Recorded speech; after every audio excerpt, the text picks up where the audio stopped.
Rivalries and feuds all take the center stage, but what about the time when dream fights like Ronda Rousey versus Chris Cyborg failed to materialize?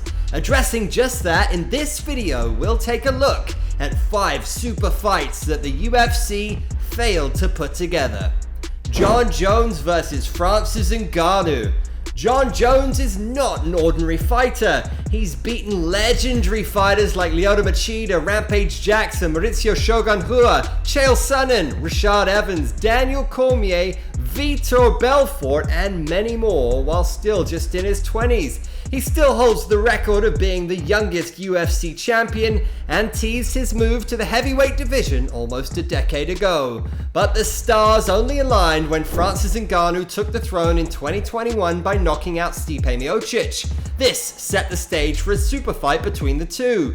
Jones had already taken his leave of absence to prepare for his debut in the big boy division, but sadly for him, Ngannou didn't stick around for long, forcing Jones to fight Cyril instead for the vacant heavyweight title in early 2023. To this day, Francis claims that he made several attempts to book this fight, while Jon Jones suggests much the same, but also adds that contract negotiations caused delays. Well, lo and behold, failed negotiations saw the UFC losing out on not only this super fight, but Francis Ngannou as well, depriving the world and MMA fans of perhaps the greatest fight in the heavyweight division. As Dana White confirms, Francis is never going to return to the UFC ever again. Habib Nurmagomedov versus GSP. Undefeated lightweight kingpin Habib Nurmagomedov versus the greatest mixed martial artist ever in Georges St. Pierre. This fight was every fight fan's wet dream, but sadly, it never happened. According to the information from the internet, the clash was imminent in 2018. Both parties really wanted to book the fight at the time, as Habib had already beaten the who's who of his division, leaving the door open for this mega clash. On the flip side, GSP had picked up the middleweight gold by beating Michael Bisping in 2017 and immediately vacated the throne. This move on GSP's part really became a major hindrance, as UFC simply didn't trust the Canadian, and the promotion saw no incentive in killing their cash cow in the Dagestani superstar if he lost the fight. GSP went on to retire a year later, and Habib called it quits in 2020, closing the chapter on a super fight that both men really wanted. But wait, GSP states that despite their retirement, UFC tried to book the fight somewhere in 2021, but the UFC simply couldn't bring Habib out of retirement. Tony Ferguson versus Habib Nurmagomedov. Talking about this fight will bring a tear to every MMA fan's eye. This fight has turned out to be one of those cursed affairs that never really got settled. Both Tony Ferguson and Habib were riding an impressive 6-fight win streak when the UFC tried to put them against each other back in 2015. But sadly, Habib suffered a rib injury, which canned the whole idea. No one at the time knew this fight would be so cursed that despite rebooking many more times, it was simply never going to materialize, as both fighters continued to suffer injuries, causing many cancellations. Mirroring each other's career, Habib picked up the UFC gold 4 fights later, while Tony was crowned the interim champ due to Conor's absence. This set the stage again for the duo to clash to decide who was really the greatest lightweight in the world back in 2018.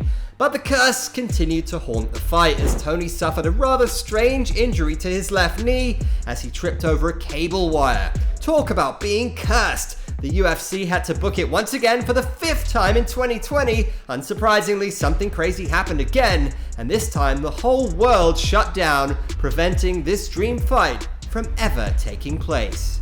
Fedor Emelianenko versus Brock Lesnar. This is the only fight that Dana White regrets to this day not being able to put together despite his best efforts. The late 2000s era saw the UFC turning into MMA's biggest juggernaut, acquiring every single rival promotion including WEC, Pride, and even Strikeforce. This brought a long list of fan-favorite fighters under one roof, meaning Japan's greatest heavyweight kingpin Fedor Emelianenko could finally face the UFC's biggest pay-per-view draw and the then heavyweight champion Brock Lesnar. But unfortunately, this fight was simply never meant to be, as Fedor made it quite clear that he didn't like the UFC's contract and he slipped from their grasp. Fedor was riding an impressive 10-year-long win streak that only made this fight all the more important. A couple years later, Brock went on to drop his title to Cain Velasquez, and Fedor saw his win streak come to an end at the hands of Fabricio Werdum in Strikeforce, closing the book on this dream fight forever.